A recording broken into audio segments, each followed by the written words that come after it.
Verse आज के introduction to ecology section में सबसे पहले we will talk about the कुछ फेमस इकोलॉजिस्ट प्लस इनका क्या कंट्रीब्यूशन है वो जानेंगे। Then we will talk about the definition and branch of ecology. फिर उसके बाद इकोसिस्टम का हम लोग क्या क्या कंपोनेंट्स है वो जानेंगे, प्लस इकोसिस्टम के types plus definition. Then we will talk about the ecological level of organization, सारा कंप्लीट डिस्कस करेंगे। नाउ सबसे पहले कुछ फेमस इकोलॉजिस्ट की बात करें तो ये इनके फेमस इकोलॉजिस्ट के पिक्स है, यहाँ पे देख सकते हैं। इसमें सबसे पहला जो पिक है वो अर्नेस्ट हैकेल साहब का है।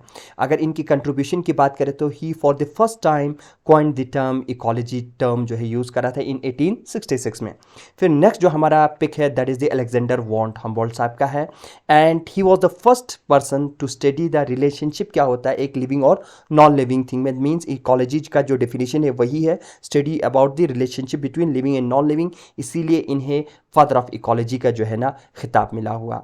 फिर उसके बाद तीसरे जो हमारे पिक्चर में दिख रहा है ही इज़ जीन ओडम, ये ओडम साहब हैं और ये देखिए पिक में बहुत अच्छे से हंस रहे हैं। क्यों ना हंसे, क्योंकि इनको दो फादर का खिताब मिला हुआ है, एक father of modern ecology and second father of ecosystem भी। और इनका जो एक फेमस बुक है that is the fundamental of ecology, और इसी बुक में जो है ना ये बहुत ही फेमस है, याद रखिएगा कभी कभार पूछते हैं।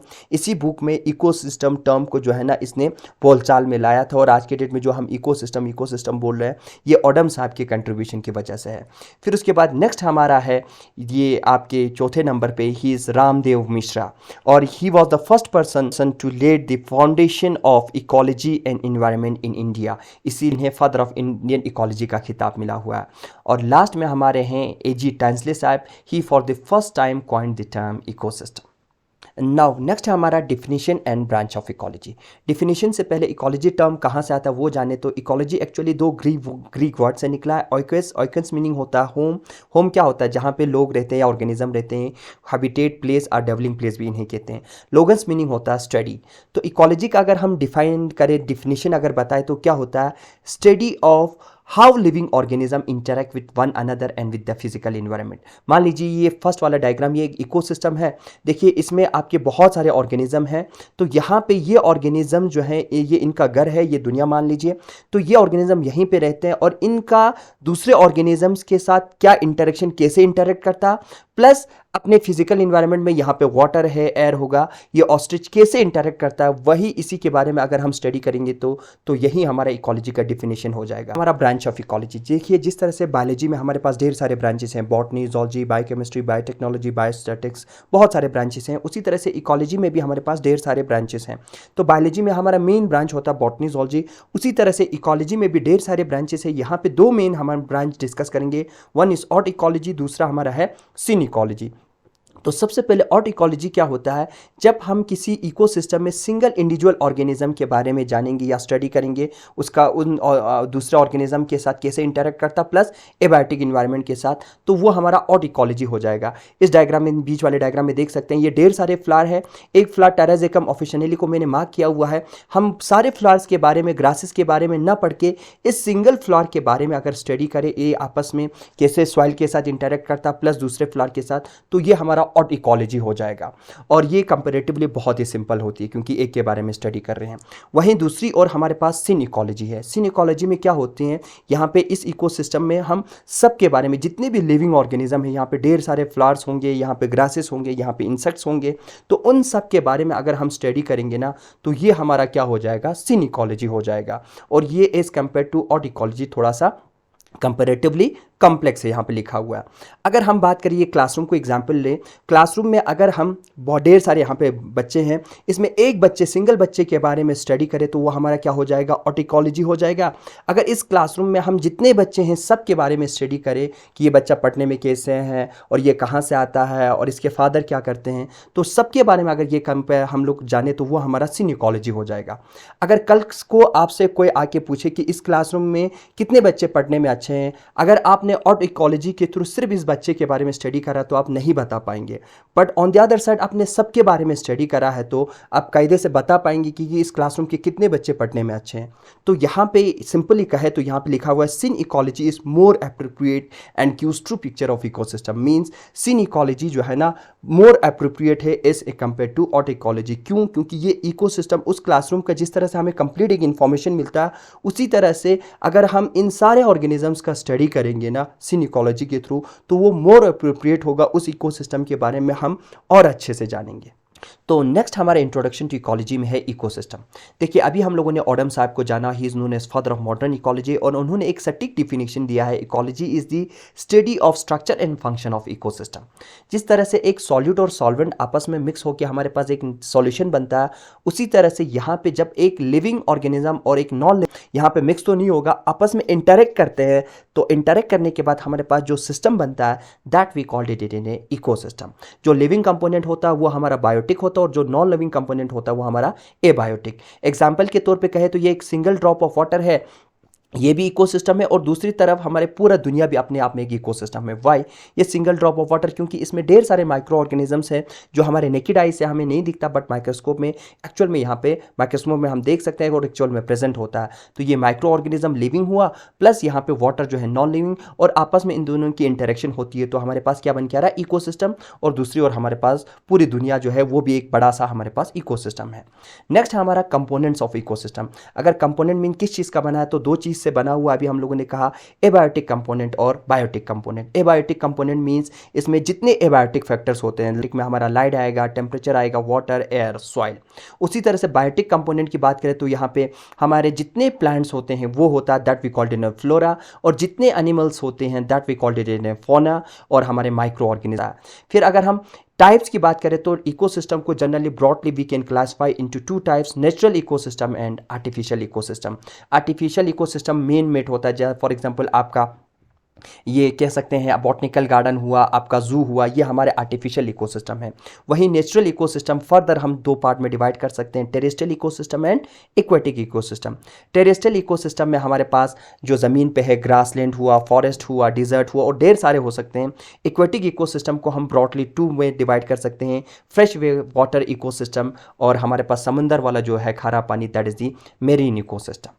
और यहाँ पे रुक के मैं अपने बुक के बारे में बताऊँ, टेक्स्ट बुक ऑफ बॉटनी, जिसके वॉल्यूम फर्स्ट में माइक्रोब्स के अंदर आपको वायरस और बैक्टीरिया का डिटेल मिलेगा। क्रिप्टो गेम्स के अंदर आपको अल्गी, फंजाई, लाइकेन, ब्रायोफाइट, टेरियोफाइट बहुत अच्छे से डिस्क्राइब करा हुआ है। फिर जिम्नोस्पर्म भी अलग से डिस्क्राइब करा हुआ है, और ये बुक का कवर पेज है। ये इस बुक का ISBN नंबर है। इस बुक के दो यूनिक फीचर्स की बात करें तो इस बुक में जितने भी टॉपिक्स हम लोगों ने डिस्क्राइब करा हुआ है वो बुलेट पॉइंट फॉर्म में है, दैट मीन्स पैराग्राफ फॉर्म में नहीं है। सेकंड चीज़, इस बुक के मैक्सिमम टॉपिक का एक्सप्लेनेशन जो है ना आपको इसी चैनल पे मिल जाएगा। यहाँ पे देख सकते हैं बुलेट पॉइंट फॉर्म में दिया हुआ है, जिसे रिमाइंड करने में, आपको समझने में बहुत आसानी होगी। और यहाँ पे अगर आपको मेरे BSc के कंप्लीट वीडियोस चाहिए, प्लस इस लेक्चर का अगर आपको PDF चाहिए, जितने भी लेक्चर्स मैंने अपलोड करा उन सब का अगर आपको PDF एक्सेस करना तो प्लस बुक ऑर्डर करना है, तो डिस्क्रिप्शन बॉक्स में इन सब का लिंक है, वहाँ से जाके आप चेक कर सकते हैं। नाउ नेक्स्ट हमारा इंट्रोडक्शन टू इकोलॉजी में है इकोलॉजिकल लेवल ऑफ ऑर्गेनाइजेशन। बहुत ही इंपॉर्टेंट है। यहाँ पे याद रखिएगा जिस तरह से बायोलॉजी में हमारा एटम, मॉलिक्यूल, फिर सेल बनता है, सेल जुड़ के टिश्यू सिस्टम, फिर ऑर्गन सिस्टम जब आपस में जुड़ता है तो हमारे पास एक इंडिविजुअल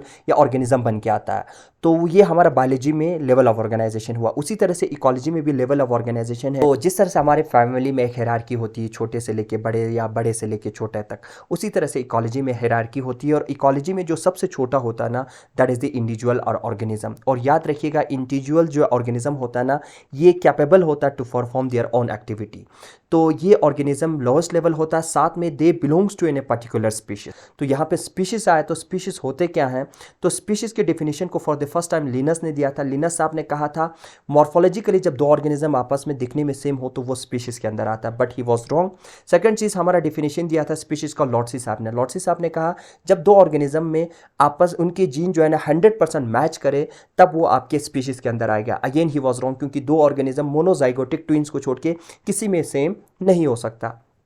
फिर उसके बाद हमारा डिफिनीशन दिया बायोलॉजिकल स्पीशीज का कॉन्सेप्ट या डिफिनीशन मायर साहब ने, और इन्होंने जो डिफिनीशन दिया वो बहुत ही सटीक था और आज के डेट में भी चलता हुआ रहा। उन्होंने क्या कहा, species is a group of organism जो कि which can interbreed and produce fertile offspring. तो आज के डेट में ये डिफिनेशन वैलिड है। तो यहाँ पे दो कंडीशंस होनी चाहिए, आपस में इंटरब्रीड करें, बाद में जाके हमारे पास उनके फर्टाइल ऑफस्प्रिंग्स भी बने। फॉर एग्जाम्पल आप लोगों ने सुना है हॉर्स जो है एक स्पीशीज के अंदर आता है, डंकी जो है दूसरे स्पीशीज के अंदर आता है, बट हम लोगों ने देखा कि हॉर्स और डंकी जो है ना आपस में इंटरब्रीड करते हैं, तो एक हमारे पास एक ऑर्गेनिज्म निकल के आता है that we called it in a mule. तो यहाँ पे इनके हिसाब से ये जो है ना स्पीशीज के अंदर आएगा नहीं। वाई? क्योंकि कंडीशन नंबर 1 इंटरब्रीड तो कर रहा है, बट जो ऑफस्प्रिंग बन रहा है म्यूल जिसे हम खच्चर कहते हैं, that is the sterile means वो फर्टाइल नहीं होता है। साहब का डिफिनेशन अभी भी वैलिड है। फिर नाउ नेक्स्ट हमारे इंडिविजुअल के बाद आता है पॉपुलेशन। और पॉपुलेशन होता क्या है? It is the sum of all individual belong to one species at a particular time in a given area. Means आपके एरिया में अगर हम ह्यूमन बींग्स को कंसिडर करें तो ये एक पर्टिकुलर स्पीशीज को बिलोंग करता है। कितने ह्यूमन बींग्स हैं एक गिवन एरिया में एक पर्टिकुलर टाइम पे, तो वो हमारा पॉपुलेशन कहलाता है। ये मान लीजिए इंडिविजुअल हमारे क्या थे, इंडिविजुअल था। सेकंड चीज कितने यहाँ पे एक पॉन्ड है, तो एक पॉन्ड में कितने फिशेस हैं वो उनका क्या हो जाएगा, पॉपुलेशन हो जाएगा। फिर थर्ड में हमारा आता है community. Community is also called biocoenosis, ये पूछा जाता है, याद रखिएगा। तो कम्युनिटी क्या हुआ, sum of all different population found in given area. Means अभी हमने क्या कंसिडर करा, आपके एरिया में सिर्फ ह्यूमन बींग्स को कंसिडर करा।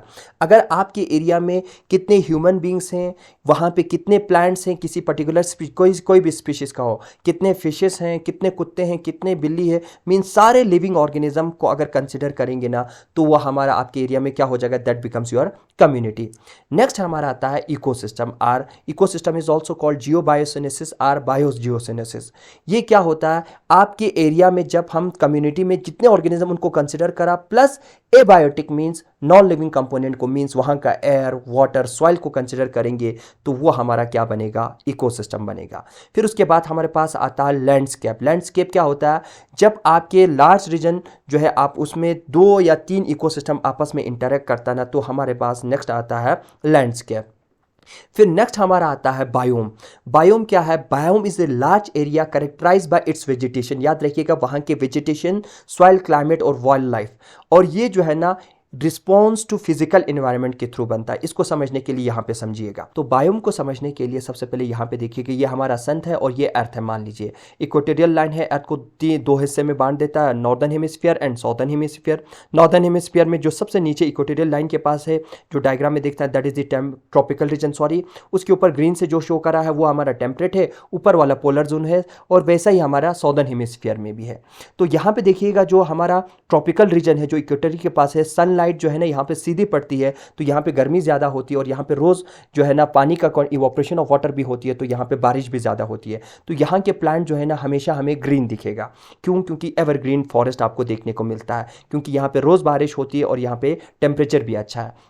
और साथ में अगर हम टेम्परेट रीजन की बात करें तो यहाँ पे विंटर जो है ना और समर का कॉन्सेप्ट है। विंटर में सर्दी बहुत पड़ती है, तो यहाँ पे पतझड़ का मौसम आपको देखने को मिलता है। तो यहाँ पे हुआ क्या, तो यहाँ पे ट्रॉपिकल रीजन में आपको एवरग्रीन फॉरेस्ट देखने को मिलेगा। दैट मीन्स क्लाइमेट के हिसाब से आपका वेजिटेशन डिपेंड करता है। और यहाँ पे टेम्परेट रीजन में आपको टेम्परेट डिसीडियस फॉरेस्ट, यहाँ पे पतझड़ वाला मौसम देखने को मिलता है क्लाइमेट की वजह से। रीजन में जो ट्रॉपिकल एवरग्रीन फॉरेस्ट होता है वो एक तरह से आपका बायोम है। उसी तरह से हमारे पास टेम्परेट रीजन में जो फॉरेस्ट होता है, टेम्परेट डिसीडियस फॉरेस्ट, वो भी हमारे पास एक तरह का बायोम है। तो लास्ट में इकोलॉजिकल लेवल ऑफ ऑर्गेनाइजेशन में है हमारा बायोस्फीयर। तो बायोस्फीयर होता क्या है, it is the region on above and below the air. Means earth के ऊपर तो लिविंग है ही, प्लस अबव मींस एयर में, प्लस बिलो मींस अर्थ के सॉइल के नीचे जहां पे भी लाइफ एग्जिस्ट करता हो, we called it in a biosphere. तो ये लिथोस्फीयर, हाइड्रोस्फीयर और एटमॉस्फेयर जहां पे मिलता है, that consider we is in a biosphere. और यहाँ पे ये चीज़ याद रखिएगा, बायोस्फीयर अर्थ के सरफेस के ऊपर कहाँ तक आपकी जो है ना रेंज होती है लाइफ की। ये कभी कभार एग्जाम में पूछते हैं, range of life on biosphere में जो है ना, अगर अर्थ के सरफेस को आप 0 माने तो ये है, प्लस सॉइल के अंदर नीचे जाओगे तो -200 तक जो है ना लाइफ एग्जिस्ट कर। ये है आपका range of life on biosphere. अगर हम बायोस्फीयर 2 कभी कभार क्वेश्चन पूछता है, याद रखिएगा बायोस्फीयर 2 कम यूज करते हैं व्हेन जो है ना ह्यूमन बींग्स को कंसिडर किया जाता है as a main biotic component, तो उसको हम बायोस्फीयर 2 कहते हैं। मुझे उम्मीद है कि ये वीडियो जो है ना आपको समझ में आया होगा। अगर ये वीडियो आपके लिए यूज़फुल रहा तो इस चैनल को सब्सक्राइब करिए, इस वीडियो को लाइक करिए और इस वीडियो के कमेंट सेक्शन में मुझे फीडबैक ज़रूर दीजिएगा। Thank you so much.